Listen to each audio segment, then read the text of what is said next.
Export का धंधा है, वो भी सबको पता है। ट्रक के ट्रक जा रहे होते हैं और अचानक से पता चलता है बारिश हुई तो चीनी गीली हो गई, तो वो चीनी गीली फिर 50 रुपए में बेच दी जाती है, 40 रुपए में बेच दी जाती है। किन लोगों को बेची जाती है? उन लोगों को बेची जाती है जो पहले ही हम पर मुसल्लत हैं। अभी पिछले दिनों नवाज शरीफ, शहबाज शरीफ की हुकूमत में इन्होंने और इसाक डार ने मिलकर जो चीनी के ऊपर काम किया है, जो अरबों रुपए की और सैकड़ों अरब रुपए की डस्ट लगाई है पाकिस्तान की पूरी कौम को, कि पहले इन्होंने चीनी जो है वो एक्सपोर्ट की और फिर उसके बाद अब ये चीनी का जब बहरान पैदा हो गया, 85 रुपए किलो की चीनी 185 रुपए में पहुंच गई, अब 200 क्रॉस कर गई और अब ये 220 रुपए के हिसाब से इंपोर्ट करेंगे और मजीद महंगी भेजेंगे। बिस्मिल्लाहिर्रहमानिर्रहीम, अस्सलाम वालेकुम। प्रोग्राम एक्सपर्ट्स में मैं आपको खुशामदीद कहूँगी। नाज़रीन, इस वक्त पाकिस्तानी अवाम एक से बढ़कर एक बहरान में घिरे नज़र आते हैं। एक से बढ़कर एक माफिया पाकिस्तानी अवाम का खून चूसने में मसरूफ़ है। पहले कैपेसिटी चार्जेस और टैक्सेस की मद में बिजली की कीमतों में इजाफा किया गया, इसके बाद अवाम को पेट्रोल और LPG की कीमतों में इजाफे का टीका लगाया गया। रही सही चीनी माफिया ने चीनी की कीमतों में इजाफा करके वो कसर निकाल दी। दूसरी तरफ निगरान हुकूमत तो चीनी माफिया के सामने मुकम्मल तौर पर बेबस नजर आ रही है, लेकिन जो परेशान कुन खबरें सामने आ रही हैं वो ये है कि PDM हुकूमत ने मुल्क की ज़रूरियात को मद्देनजर रखे बगैर चीनी की बरामद की इजाज़त दी। हालांकि यही PDM PTI की जो दौरे हुकूमत था उसमें चीनी बहरान के दौरान ना सिर्फ तनकीद करती रही बल्कि करप्शन के इल्ज़ामात भी आयद किए, लेकिन जब ये जमातें खुद हुकूमत में आई तो इन्होंने वही गलतियाँ दोहराई जो PTI हुकूमत ने की थी। नाज़रीन, अब जब चीनी माफिया आवाम का खून चूसने में मसरूफ़ है तो इस वक्त साबिक हुकूमत की जो दो बड़ी जमातें हैं, PMLN और पीपल्स पार्टी, वो एक दूसरे पर इल्ज़ामात लगाने में मसरूफ़ हैं। PMLN के रहनुमा एहसन इकबाल ने कहा कि हमारी हुकूमत इत्तेहादी हुकूमत थी, सारी जिम्मेदारी PMLN पर नहीं डाली जा सकती। चीनी दरामद करने की मंजूरी पीपल्स पार्टी के वजीर नवीद कमर की वजारत तिजारत ने दी, जबकि नवीद कमर साहब ने जवाब दिया और कहा कि चीनी बरामद करने की मंजूरी कोई एक वजारत नहीं देती, हमें मेरिट पर देखना है कि चीनी की बरामद का फैसला दुरुस्त था या नहीं। अब इसी मौजू पर हम बात करेंगे। मैं पैनल का तारुफ करवा दें। आज प्रोग्राम में मेरे साथ मौजूद हैं अयाज खान साहब, आमिर इलियास राना साहब, फैसल हुसैन साहब, जवाद फैजी साहब हैं और मोहम्मद इलियास साहब। मैं आप सबको खुश आमदीद कहूँगी। आमिर साहब, मैं आपसे आगाज़ करूँगी, चूँकि ज़रूरियात को मद्देनज़र रखे बगैर चीनी बरामद करने की इजाज़त देना, आपके ख्याल में ये साबिक हुकूमत की जो PDM की हुकूमत थी, जाहिर है एहसन इकबाल साहब का बयान भी आपके सामने है और जो जवाब नवीद कमर साहब ने दिया वो भी आपके सामने है, तो आप समझते हैं कि ये नाअहली थी या माफियाज को नवाजने की कोशिश? ये नाअहलियां एक दूसरे को, नाअहली तो हर सूरत में आप कह दें कि जी जब ये जवाब दे रहे हैं, ये माफिया की मिली भगत है, इसमें कोई शक होना नहीं चाहिए। एहसन इकबाल साहब की मिसाल ऐसे ही है कि जैसे कोई स्टूडेंट घर में जाता है ना कि तुम्हारे नंबर क्यों कम आए थे, वो कहता है जी सारी क्लास के कम आए थे। अरे भाई, कैबिनेट में फैसला हुआ, नवीद कमर एक वजीर था, उतना ही एहसन इकबाल वजीर था, उतना ही इसहाक डार वजीर था, उतना ही शहबाज शरीफ वजीर आजम था, क्योंकि काबीना का फैसला इज्तिमाई फैसला होता है। आप जिम्मेदारी भी लेंगे, अगर वो कहते हैं ना जी कैबिनेट के अंदर साइफर खोला गया तो सारे वजीरों को नैब ने बुला लिया, तो यहां पे कौन सी को नया चंबे की बात है? एहसन इकबाल साहब प्रोफेसर वाली बात कर रहे हैं कि एक जनाब दूसरी पहन ली और दूसरी पहन ली और फिर कहने लगे जी मैं तो गैर हाजिर था, गैर हाजिर दिमाग था। ये कौन सी बात है भाई? आप प्लानिंग मिनिस्टर हैं, आप भी तैयार होके जाते हैं, नवीद कमर को भी रिपोर्ट सूबों ने भेजनी है, उसके सूबे में भी शुगर माफिया है, एहसन इकबाल के सूबे में भी शुगर माफिया है, KP में भी वही है। मुझे बताएं है कहाँ नहीं? यहाँ पे चौधरी भी हैं, यहाँ पे शरीफ भी हैं, यहाँ पे जरदारी भी हैं, तरीन भी हैं। कौन है जो शुगर मिलों का माफिया नहीं है और उसके अंदर शरीक नहीं है? हमेशा जब अगर ये पहली दफा होता ना, फिर कह देते कि जी अंदाजे की गलती है। याद होगा आपको और हमें, शहजाद अकबर साहब तशरीफ लाए और कुछ 10-12 प्रेस कॉन्फ्रेंसें की कि जनाब ये था, फलाना था, और बाकायदा झूठी इनवाइसें बनवाई गई, बुजदार को शामिल किया गया और उसमें वन टाइम रिपोर्ट बनाई गई कि इतनी सरप्लस है। तो अब ये नवीद कमर को भी बताना चाहिए, ना एहसन इकबाल को छुपना चाहिए इस पर्दे में कि जी कॉमर्स की समरी है। भाई तो वहां पे आप भी बैठते थे ना जब ECC में अप्रूवल होती है और उसके बाद कैबिनेट अप्रूवल देती है। ये कोई माफिया है, बिल्कुल स्टेट माफिया और पाकिस्तान के अवाम की जेबों के ऊपर डकैती है और अरबों रुपए की डकैती है जो हर दौर में नए अंदाज से की जाती है। गलती भी पुरानी होती है, नई गलती भी नहीं की जाती। सिर्फ के नाम ये ले दिया और नवीद कमर कह रहे हैं जी वो तो सबका ही होता है। बिल्कुल नवीद कमर भी ठीक कह रहे हैं, भाई आपने भेजी क्यों, उन्होंने अप्रूव क्यों की? चूंकि इसके अंदर चूना लगा है मुझे और आपको और हम सबको, जो जिसको कहते हैं अवाम, क्योंकि वो एक भेड़ बकरियां हैं कि उनको ज़िबा करो, घुमाओ फिराओ, अपने पैसे बनाओ, जेबों में डालो। और साथ अब अगर आप इन चीनी मालिकान को साइड पे करें तो फिर वो माफिया जिसे आप स्मगलिंग का माफिया कहते हैं, वहां पे भी यही बड़े लोग शामिल होते हैं जो अफगानिस्तान के साथ ये सारा काम करते हैं।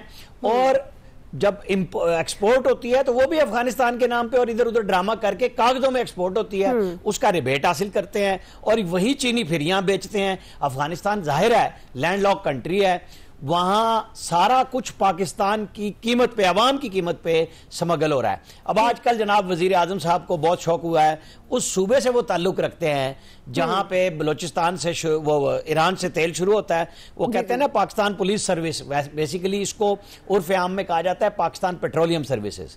ये पीएसपी जो है ना, ये इसका मतलब ये है कि सारे पुलिस अफसरों के पेट्रोल पंप है, ईरान से ऑयल चलता है और मेरे शहर बखर तक आके बिकता है। यानी पूरा बलोचिस्तान, सिंध और केपी से घूमता हुआ डीआई खान से बखर पहुंच जाता है। इतना माफिया है। और ये आम आदमी को 1 रुपए का रिलीफ नहीं है उस पेट्रोल में, डीजल में। ये नहीं कह सकते आपके जी ये सस्ता ला के सस्ता बेच रहे हैं। हर जगह पे वही है कि एक तरफ स्मगलिंग है, चाहे वो हमारी तरफ आ रही है या हमारे से माल चीनी, आटा, गंदम पूरे का पूरा अफगानिस्तान पल रहा है बगैर कोई टैक्स लिए दिए।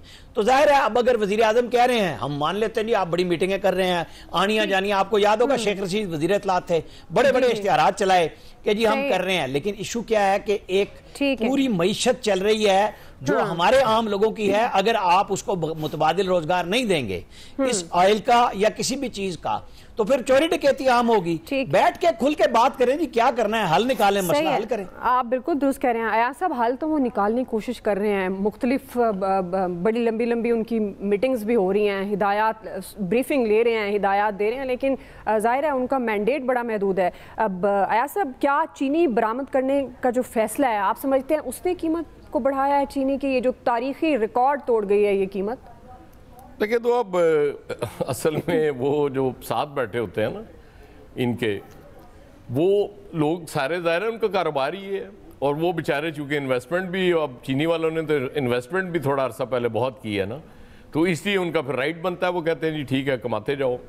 और फिर हमारी कहीं ना कहीं अदालत बीच में आ जाती है, वो वहाँ जब बात पहुँच जाती है फिर वो मिल्क मालकान को भी मौका मिल जाता है कि जी अभी तक तो मसला अदालत में है, तो अब हमें आप ये रोके ना कि हम ये इस कीमत पे देंगे। इसलिए जब तक अदालत में वो मामला चल रहा है, अब पता नहीं ये अदालतों में यही लेके जा रहे होते हैं मामलात। मुझे तो लगता है ये जो चीनी के वो मालकान हैं उसके फैक्ट्रीज के, वही मिलों के लेके जा रहे होते होंगे कि ताकि वो उनको और ज़्यादा कुशन मिल जाए। असल बात नहीं बता रही है कि किसके कहने पे इन्होंने चीनी एक्सपोर्ट कर दी थी।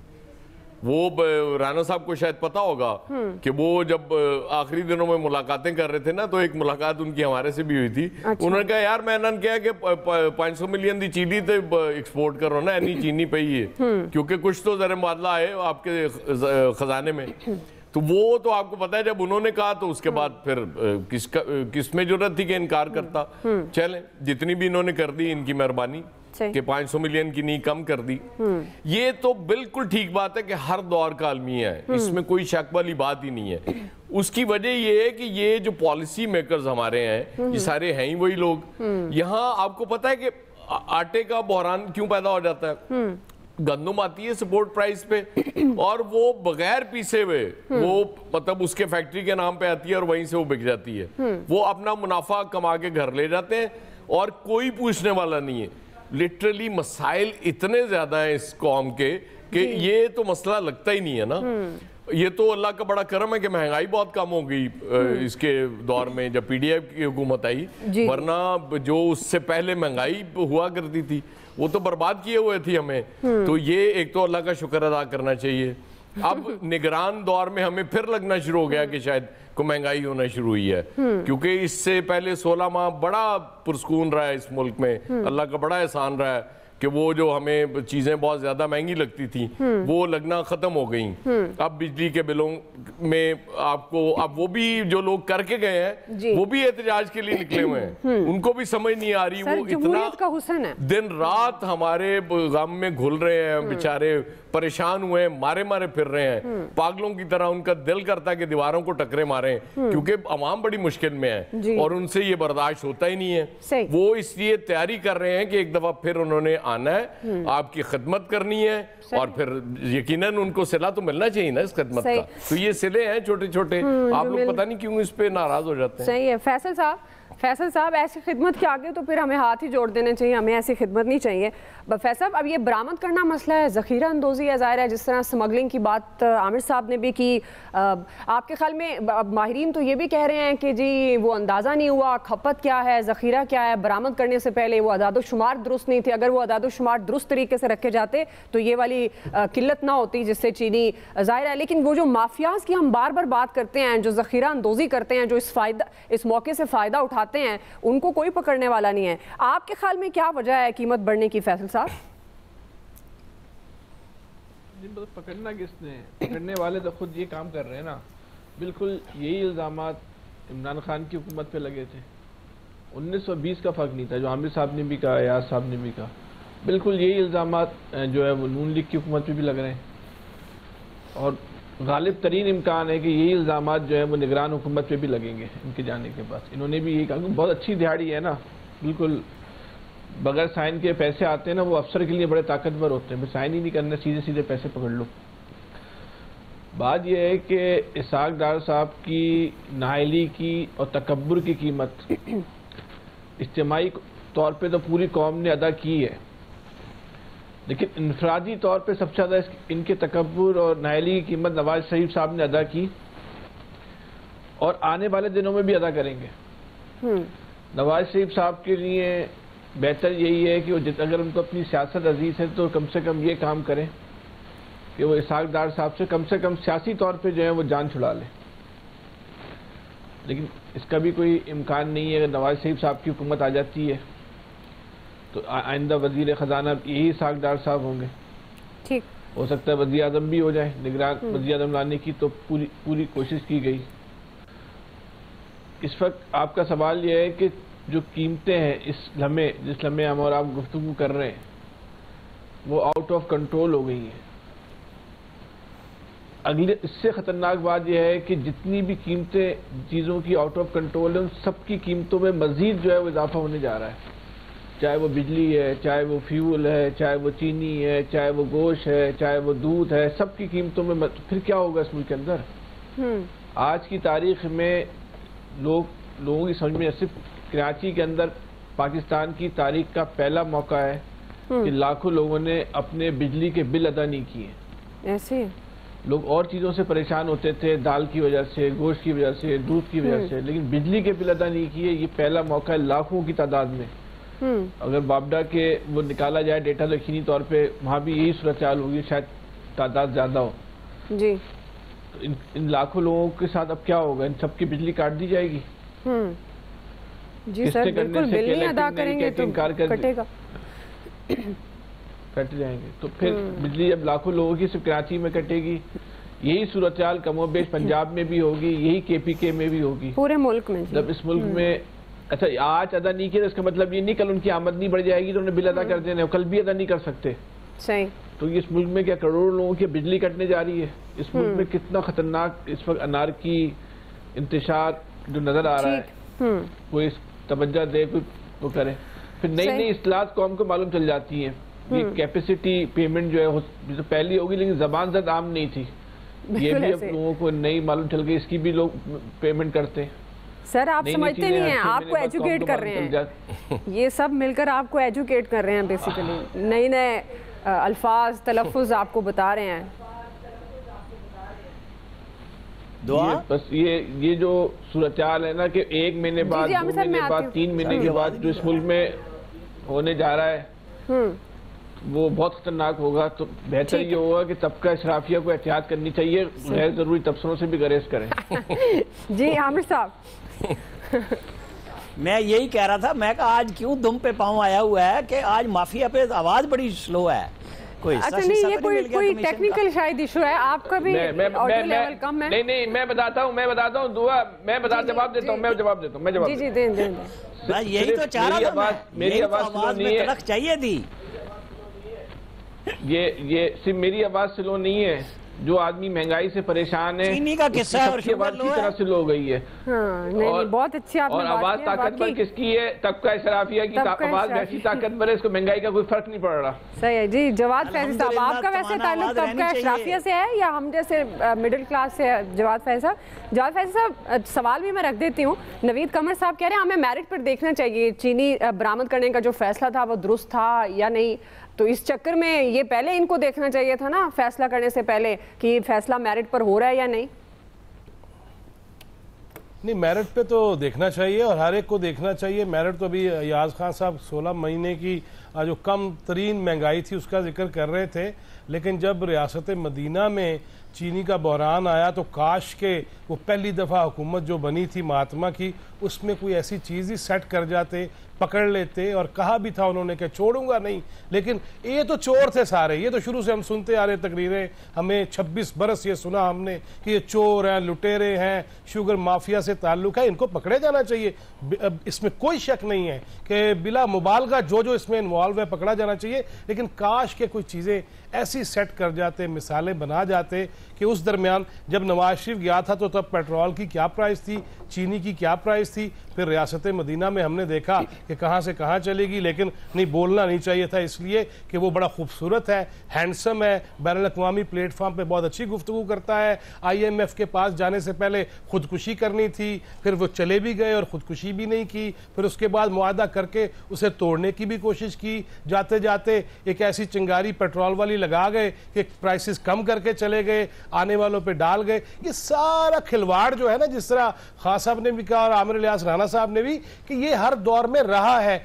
कहीं से तो सिरा पकड़ना होगा। मैं तो चाहूंगा, और इसको अगर गैर जमहूरी आवाज ना कहा जाए, कराची में और लाहौर में अगर ताजरों से, बिजनेसमैन से मिला जा सकता है तो वहां जहां बिजली चोरी हो रही है वहां पे भी हाफिज साहब की निगाह जानी चाहिए। और जहां जहां ऐसे माफियाज काम कर रहे हैं और अगर उनके लोग भी इसमें इन्वॉल्व है तो वहां तक भी उनकी निगाह जानी चाहिए और पकड़ होनी चाहिए। क्योंकि मामलात, मैं हमेशा ये कहता हूं कि उधर जा रहे हैं, खुदा ना खास्ता, अल्लाह ना करे, जो आगा शोरश काश्मीरी लिख गया, जो हकीम सईद कह गया, जो सलाहुद्दीन कह गए, और ये सब कुछ लोग कह गए, डॉक्टर इसरार कह गए, हम खुद जाता हुआ देख रहे हैं इन सारी चीजों को। लिहाजा 10 बस्ता गुजारिश है कि अगर उसमें शहबाज शरीफ है, जरदारी साहब है, उसमें कोई भी है, तरीन है और इंतहाई तरीन भी है, जो भी है वो एक दफा सेट कर देना चाहिए, ताकि ये जो आहें और बददुआएं हैं ना, ये ले डूबेंगी, इनको भी ले डूबेंगी और फिर सबको बहा के ले जाएंगी। इनको अभी भी होश के नाखून कर लेने चाहिए। सही है, लेकिन जवाद फैज़ी साहब, एक क्रेडिट तो देना आप तहरीक इंसाफ की हुकूमत को, वो हल जरूर बताते थे कि सुकून सिर्फ कब्र में है। चलो, मतलब कोई उम्मीद तो देते थे ना, अब तो उम्मीद भी नहीं रही है। बस फिर इलियास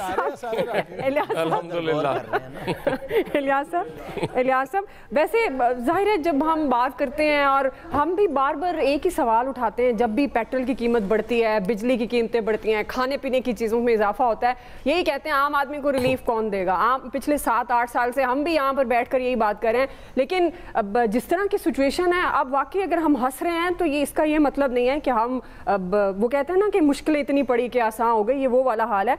इलियास साहब, आपके ख्याल में क्या वजह हो सकती है चीनी की कीमतें बढ़ने की? चीनी बरामद फैसला, जखीरा अंदोजी या फिर स्मगलिंग? शेर है, अगर इजाजत हो तो। जी क्विकली, मैं इलियास साहब की तरफ जा रही थी। जी, वो अनवर मसूद ने कहा था, आपने कहा ना कि हम हंसते हुए बात कर रहे हैं, तो उन्होंने कहा था कि मैं रहा अनवर सदा दुखा ते पर्दे तांदा, लोग पुल्ली पै गए बुलियां ते हासे वेख के। हम असल में रो रहे हैं, जिसको हम मुस्कुरा के बात कर रहे हैं। क्षेत्र बढ़ाओ, कदम बढ़ाओ, हम तुम्हारे साथ। चीनी की कीमत आज सबसे ज्यादा वैसे मुतमिन फैसल साहब, आपकी बात दुरुस्त है, आमिर साहब ही हैं, सॉरी इलियास साहब। चीनी की कीमत जब बढ़ना शुरू हुई तो सारी गवर्नमेंट के पास फैसल को जगाया आपने, ये क्या है असल में चीनी की कीमत जब बढ़ने लगी तो उसके बारे में सारी रिपोर्ट्स गवर्नमेंट के पास थी, रोते रोते सो गया। और इसके बारे में गवर्नमेंट के पास एक रिपोर्ट आई थी जो पंजाब गवर्नमेंट के पास के 5 लाख टन चीनी है जो स्मगल हो गई है। अब जो स्मगल हुई, कागजों में हुई, जैसे भी हुई, इस तरह हुई, और उसके बाद होर्डिंग हुई, उसके बाद उन सबको पता था, लेकिन उस वक्त अगर ये इकदाम किए होते तो आज ये कीमत इतनी नहीं बढ़ी। आज ये रिकॉर्ड चीनी की कीमत 230 रुपये तक पहुंची हुई है। इसके पीछे जो मुहरकात हैं, क्या हैं, इन सबको पता है कि चीनी की कीमत क्यों बढ़ी है, ज़ख़ीरा अंदोज़ी होगी, लेकिन कोई ऐसा क्रैकडाउन जैसे पहले माजी की गवर्नमेंट में होता था, फिर चीनी की कीमतों को कंट्रोल करने की कोशिश करते थे, डीसी करते थे, लेकिन वो मशीनरी मुतहरक नहीं हुई और इसको फ्री कर दिया गया क्योंकि कह रहे हैं जी कोर्ट में इशू है। कोर्ट में इशू है, लोगों की जेबों से पैसे निकाले जा रहे हैं। 80 रुपये किलो चीनी थी ये आज से साल पहले, और अब देख लें 230 रुपये, इतना पैसा यानी कि कीमत में इजाफा कर दिया गया और अब कहा जा रहा है कि इंपोर्ट करेंगे। जाहिर है हर दौर में एक माफिया आता है, आटे पर आए, चीनी पर आए, किसी पर आए, गैस पर आए, और वो आके अपना सफाई करके चले जाता है। लेकिन इसके बारे में अभी देखिएगा, गवर्नमेंट कहेगी जी तहकीकात करेंगे, तहकीकात किधर होंगी? कोई कागज़ों में चले जाएगा सारा मसला। किसी के 62 लोग हैं, किसके खिलाफ तहकीकात की जाएंगी? कोई तहकीकात नहीं होंगी। इसी तरह सबको पता है FBR की जानब से, ये लास्ट गवर्नमेंट की जानब से ये कहा गया था कि जी चीनी की जो ट्रक निकलेंगे उसके बारे में पता चले जाएगा। इसके बाद जो ट्रेल होगी जहाँ मार्केट में बेचेगी, थोक की मार्केट में परचून की सतह पर सबका रिकॉर्ड मेंटेन किया जाएगा। अब वो रिकॉर्ड कहाँ है FBR के पास? वो रिकॉर्ड होना चाहिए ताकि किधर गई चीनी, किस तरह गई, और ये तमाम जो चीनी में प्रोडक्शन हो रही है चीनी की, FBR केस, सेल टैक्स के बंदे उधर जाके मुलाजमीन जाके उधर अफसरान बैठते हैं और जाके ये सारी रिकॉर्डिंग वगैरह उसकी ये सारे रिकॉर्ड रखते हैं। अब इनके पास सब कुछ है, चीनी कहाँ गई, किस तरह गई, ये इस तरह आसानी से पकड़ सकते हैं। और इस तरह जो कीमत में इजाफा हुआ और जो लोग इसमें मुलव्वस हैं वो आसानी से आ जाएंगे। इधर देखने अकबरी मंडी में भी जाके फ्यूचर में इसके कारोबार, यानी कि इसमें सट्टाबाजी इतनी अरूज पर है और इन सब लोगों को पता है कि उन सट्टाबाजी रोकेंगे तो चीनी की कीमत बिल्कुल आपकी बात से दूसरा मिठास ही बहुत होती है वहाँ जो अफसर बैठते हैं यार, वो बेचारे क्या करते हैं। सबको पता होता है ये माल किधर से आया है, किधर गया है, कहाँ कमीशन खाया है, कहाँ कमीशन बचा है, करेगा कोई काम। अगर किसी को कुछ नहीं पता, कोई लाए, तो वो सिर्फ एक आम आदमी है जिसकी हम बार बार दुहाई देते हैं कि अब तो खुदारा रहम कर लें। पहले वो बिजली के बिल लेकर सड़कों पर मौजूद थे, फिर रही सही कसर पेट्रोल ने निकाल दी, खाने पीने की चीज़ें आवाम की पहुंच से वैसे दूर हैं, और अब ये चीनी जिसकी कीमत आपके सामने है। अल्लाह हाफिज़ है इन लोगों का, और ख़ास तौर पर अल्लाह मालिक है इस आवाम का, यही हम कह सकते हैं। और बार बार हम तो अपने प्लेटफॉर्म से हुक्मरान वक्त को जगाने की कोशिश करते रहे हैं और करते रहेंगे, चाहे वो मैंडेट वाली हुकूमत हो या वो फिर केयर टेकर गवर्नमेंट का जो सेटअप है वो। बहरहाल जिम्मेदारी तो फिर किसी न किसी को लेनी पड़ेगी। अभी एक ब्रेक लेते हैं जी, ब्रेक से वापस आएंगे। दूसरा सवाल हम रख रहे हैं, इलेक्शन कमीशन और सदर की जानिब से इंतखाबात की तारीखों पर इख्तलाफात की बाज़गश्त, क्या तमाम स्टेक होल्डर्स मुत्तफिका इलेक्शन शेड्यूल पर राजी हो पाएंगे? ये हमारा सवाल होगा। राय लेंगे ब्रेक के बाद। नाज़रीन, खबरें ज़ेर गर्दिश थी कि सदर और इलेक्शन कमीशन के दरमियान इंतखाबात की तारीख में इख्तलाफात हैं। सदर इंतखाबात की तारीख देने का सोच रहे हैं, जबकि इलेक्शन कमीशन पहले हल्का बंदियों को मरहलावार पूरा करना चाहता है, और दोनों के दरमियान इख्तलाफात के नतीजे में एक नया आइनी बहरान जन्म ले सकता है। आज सदर मुमलिकत डॉक्टर आरिफ अलवी से निगरान वफाकी वज़ीर कानून व इंसाफ अहमद इरफान असलम ने ऐवान सदर में मुलाकात की है। इस मुलाकात में आम इंतखाबात के नकात से मुतल्लिक़ तबादला ख्याल किया गया, जिसके बाद ऐवान सदर से जो बयान सामने आया उसमें कहा गया कि इलेक्शन से मुतल्लिक़ फैसले आइन के मुताबिक होने चाहिए। सदर मुमलिकत ने निगरान वज़ीर आज़म अनवारुल हक काकड़ के कल के बयान को सराहा कि निगरान हुकूमत इस मामले पर सुप्रीम कोर्ट ऑफ पाकिस्तान के फैसले की पासदारी करेगी। दूसरी तरफ नाज़रीन, human rights commission of Pakistan ने भी इलेक्शन कमीशन से मुल्क में इंतखाबात का शेड्यूल जारी करने का मुतालबा कर दिया है और कहा है कि इंतखाबात के हवाले से पाई जाने वाली जो गैर यकीनी की सूरत हाल है उसको ख़त्म होना चाहिए। हल्का बंदियों को इंतखाबात को मज़ीद मौखर करने के लिए बतौर बहाना इस्तेमाल न किया जाए।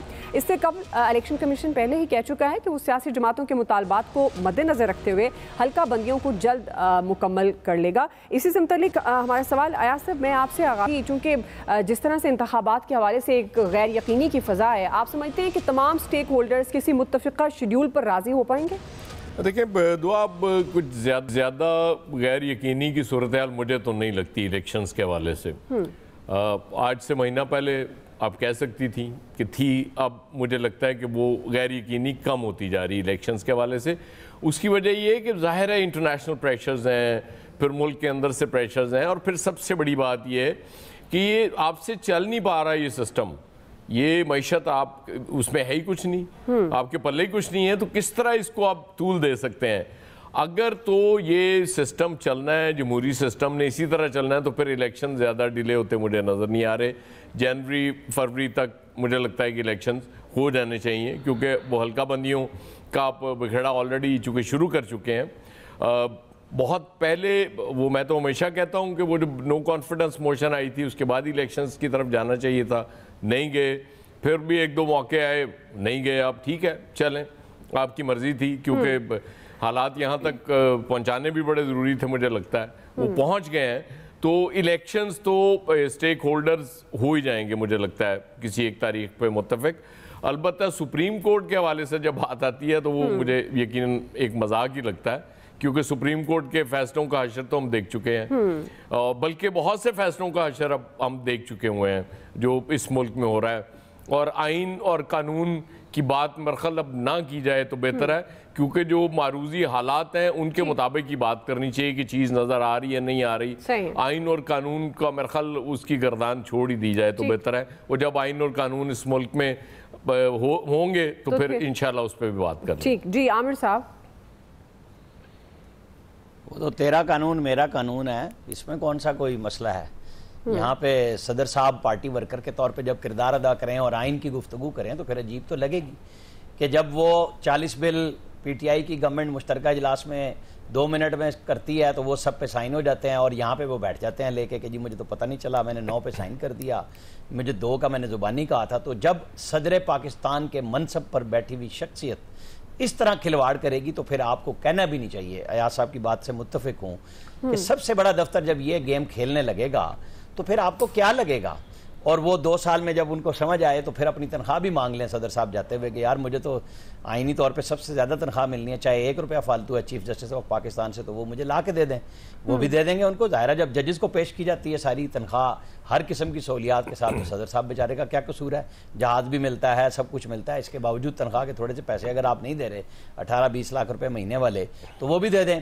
अब आइन और कानून पर आ जाएँ। सदर साहब ने KP असम्बली नहीं तोड़ी थी, वो KP के गवर्नर ने 48 घंटे से पहले तोड़ दी और सदर ने तारीख दे दी। आपको याद होगा पंजाब वाले नहीं तोड़ी थी, इनकार कर दिया। सुप्रीम कोर्ट में माने इनके वकील ने कि जनाब हमसे गलती हुई और हम तारीख वापस ले रहे हैं। जहां तोड़ी थी चीफ मिनिस्टर ने और गवर्नर ने 48 घंटे से पहले ओके कर दी। यही काम सदर साहब ने किया और शहबाज शरीफ ने भेजी और 8 मिनट में असम्बली लाहौर गवर्नर हाउस में बैठ के तोड़ दी। अब वहां मसला ये आ रहा है जहां पे ये तारीख देने के लिए उतावले हो रहे हैं कि जनाब बस पता नहीं क्या होगा, आइन पे अमल पता नहीं क्या हो जाएगा इस पाकिस्तान में, फटाफट कर लिया जाए। तो हुजूर वो आप उस वक्त तारीख अब दे सकते हैं जब असम्बली कोई बंदा कायदे अवान ना बने और आपको मजबूरन तोड़नी पड़े तो तारीख भी देनी है। जब प्राइम मिनिस्टर की एडवाइस पे तोड़ें, पहले आपके पास जो इख्तियार था वो इलेक्शन कमीशन को दे दिया गया। अब आप कहानियां करते रहें, फिर वो जो 2 लोगों की मुलाकात हुई है तो फिर खुल के तरदीद कर दें, वजाहत कर दें। पहले भी तो आपने वक्त गुजरने के बाद एक ट्वीट किया था कि मैंने तो अपने अमले से कहा था, उन्होंने मेरी नहीं मानी। अब आप 9 तारीख को करेंगे या 8 तारीख को ट्वीट करेंगे कि मेरी नहीं मानते तो मैं चला जाता हूं घर पे। कुछ लोग कह रहे हैं सामान बांध लिया और कुछ कह रहे हैं कि जनाब सदर साहब डटे हुए हैं। तो 8 तारीख के बाद उनका वो आईनी वक्त शुरू हो जाएगा जो नए सदर के आने तक उनको आईनी मनसब पे फायद रहने की इजाजत देता है। अब हम देखते हैं कि वो मुलाकातों में और उसके बाद जब लॉ मिनिस्ट्री से तजवीज़ ली कि जनाब मैंने तो खत लिख दिया था, इलेक्शन कमीशन ने वापस कर दिया, लॉ मिनिस्ट्री की तजवीज़ आ गई कि आप नहीं तारीख दे सकते, तो आज लॉ मिनिस्टर साहब भी उनको मिल ली है और उन्होंने कहा आइन की रूह के मुताबिक उस पर अमल होना चाहिए। अब ये रूह निकलेगी या जिस्म निकलेगा ये हमें पता चलेगा कि लॉ मिनिस्टर इनको समझा गए हैं, क्योंकि लॉ मिनिस्टर भी तो पिंडी के साथ ही काम करते रहे ना बड़ी बड़ी दुनिया के आलमी फोरम्स पे। तो ये दूसरा मैसेज बराह रास्त वो वसूल करने गए थे या देने गए थे। कुछ दिन है, हम देखते हैं कि वो तड़पेंगे तड़पाएंगे, क्या होगा। सही है, लेकिन फैसल साहब वो कह रहे हैं आइन के मुताबिक फैसले होने चाहिए। सदर मुमलिका साहब, जब आइन होगा तो आइन के मुताबिक फैसले भी हो जाएंगे। अभी तो फिलहाल आइन हमें नजर नहीं आता। देखिए, इस मुल्क में तहरीक इंसाफ को इक़्तिदार दिलाने का फैसला किया गया, वो फैसला मुकम्मल तौर पे नाकाम हुआ। फिर तहरीक इंसाफ को इक़्तिदार से निकालने का तजुर्बा किया गया, वो तजुर्बा मुकम्मल तौर पे जो है वो नाकाम हुआ। उसके बाद जो निगरान सेटअप आया, अभी हुकूमतों का इसकी तो क्या ही कहने, कमाल हो गया, ये तो सही है। अब ये इन तजुर्बों का जो तजुर्बा है ना, वो ये है कि अभी मुल्क मजीद किसी तजुर्बे का मुतामिल नहीं हो सकता। तो बेहतर यही है कि अब ये कोई बहुत आइडियल सूरत-ए-हाल नहीं है कि इलेक्शन हो जाए, लेकिन इस वक्त ऑप्शन नहीं है। इस पाकिस्तान को इस वक्त जो भी सूरत-ए-हाल है, एक मुस्तकिल हुकूमत की ज़रूरत है 5 साल की, और फौरी तौर पे 5 साल की मुस्तकिल हुकूमत अब आना ही नहीं है, लेकिन अब जब वक्त का जबर है, क्या करें, इस मुल्क में पैदा हुए। लेकिन इस वक्त पाकिस्तान की ज़रूरत यही है कि इस वक्त पाकिस्तान को 5 साल की गवर्नमेंट मिले, उसको काम करने दिया जाए, उस पर सियासी तौर पे भी और गैर सियासी तौर पे भी किसी किस्म का दबाव नहीं होना चाहिए। उनको मुकम्मल तौर पे आज़ादाना माहौल में काम करने दिया जाए। उसके बाद शायद हमारे मसाइल हल हो जाए, नहीं हो जाए, क्या जो भी हो। ये जो नसीब की बातें को अंदाजा है, मफरूजा है, क्या कह सकते हैं। सही हल कुछ और नहीं है इसका। अगर थोड़ा बहुत कुछ रास्ता है तो यही है कि आप इलेक्शन हो और जो हुकूमत आए वो 5 साल तक के लिए काम करे। इलेक्शन में सबको लड़ने की आज़ादी हो, ये ना हो कि इलेक्शन के बाद ये मुल्क किसी एक नए बुरान का शिकार हो जाए। अब मजीद किसी तजुर्बे के मुताबिल नहीं हो सकते, बहुत खतरनाक मामला हो सकता है। ठीक है फैज़ साहब, ब्रेक जाना है जी, ब्रेक लेते हैं, ब्रेक से वापस आएंगे। यही सवाल जवाद फैज़ी साहब हमारे साथ होंगे, इलियास साहब हमारे साथ होंगे, हमारे साथ रहिएगा। वेलकम बैक नाज़रीन। हम बात करें इंतखाबात के हवाले से पाई जाने वाली जो गैर यकीनी की सूरत हाल है वो ख़त्म हो सकेगी या नहीं। जवाद फैज़ी साहब, आपको क्या लगता है, आप जिस तरह से सदर मुमलिका साहब भी एक्टिव हैं, इलेक्शन कमीशन भी तमाम सियासी जमातों से मुलाकात के बाद वो कह रहे हैं कि हल्का बंदियों का मामला भी जल्द उसको भी सॉल्व करेंगे, आपको लगता है कि तमाम स्टेक होल्डर्स मुत्तफिका शेड्यूल पर राजी हो सकेंगे? जवाद फैज़ी साहब देखें, राजी तो होना पड़ेगा। अभी अयाज खान साहब कह रहे थे ना, जिस तरह के अब गैर यकीनी की कैफियत ख़त्म होती नज़र आ रही है, और साथ ही ब्रादरम राना साहब ने भी ये फरमा दिया कि अब आपने जाना है, जी का जाना ठहर गया है, सुबह गया या शाम गया, वो असल में जाते हुए अपनी पार्टी में दोबारा से जगह बनाने की कोशिश कर रहे हैं। अगरचे वो सदर बन के भी पार्टी वर्कर ही रहे हैं और कायदे मोहतरम के हर हुक्म पे, इशारा अबरू पे जान कुर्बान करने को भी तैयार होते थे। लिहाजा ये तो अब जाते जाते उनका ये काम है कि पार्टी में अपनी जगह बना दें। इलेक्शन होंगे, सबको मुत्तफिक होना होगा, होना भी चाहिए। और अगर ये अक्टूबर में नहीं, जिस तरह खान साहब कह रहे थे कि चले जनवरी फरवरी में या मार्च में भी होते हैं, तो मेरा ख्याल है कोई हर्ज नहीं है। लेकिन ये बात ज़रूरी है कि सबको मुत्तफिक होना होगा, गैर जानिबदाराना, शफाफ, मुनसिफाना इलेक्शन के लिए। और इलेक्शन कमीशन ऑफ पाकिस्तान जो हमेशा इलेक्शन से पहले मुलाकातें करते हैं सियासी जमातों से, वो सिलसिला जारी है, आ रहा है, तजावीज़ है। और मेरा ख्याल है इस मौके पर ना पीपल्स पार्टी को, ना नून लीग को, ना दीगर जमातों को अब सियासत तो खेलना है, लेकिन इस मुल्क के आइनी मामलात के हवाले से मेरा ख्याल है उन्हें ज़्यादा छेड़खानी करने की ज़रूरत नहीं है, ताकि अवाम भी कुछ सुख का सांस ले सकें और आगे मामलात बढ़ सकें। और इसमें भी कोई शक व शुबा नहीं कि बैनुल अक़वामी सतह पे भी वो जो इदारे हैं, जो ममालिक हैं, जो ग्रुप्स हैं, जो इन्वेस्टमेंट करना चाहते हैं, वो भी यही देख रहे हैं कि मुश्किल बुनियादों पे कोई आए। और इसमें खास तौर पे मैं ये ज़रूर कहूँगा कि जो ये प्रोपेगेंडा चल रहा है ना जी, कि आधी दुनिया, पूरा पाकिस्तान पासपोर्ट लेके जहाज़ों के लिए अब बिल्कुल तैयार खड़ा है, वो पाकिस्तान छोड़ के जाना चाहते हैं। अभी 2 दिन पहले मेरी बात हो रही थी, बहुत सारे लोग वापस भी आ रहे हैं। लिहाजा इस प्रोपेगेंडे को जब सामने रखते हैं बैनुल अक़वामी और इंटरनेशनली वो इदारे, तो डेफिनेटली वो इन्वेस्टमेंट उस तरह से नहीं कर पाते। लिहाजा ज़रूरी है कि पूरे और सही मैंडेट के साथ हुकूमत आए, जिसकी भी आए, और वो पाकिस्तान की तरक्की की पॉलिसीज जो है उसको लेके चल सके। जी इलियास साहब, कोई ऐसी 1-2 मिसालें देंगे जो वापस आ रहा हो? मेरे पास वक्त कम है, क्विकली मैं अभी इलियास साहब जी मैं दे देता हूँ जी। मैं अभी आपको बताया, सरगोदा यूनिवर्सिटी का रिकॉर्ड चेक कर लें। एक मलेशिया से, एक यूरोपियन जो कंट्री है, वहां से 2 PhD प्रोफेसर 20-20 साल बाद अपनी सर्विसेज वहां देने के बाद वो आए हैं।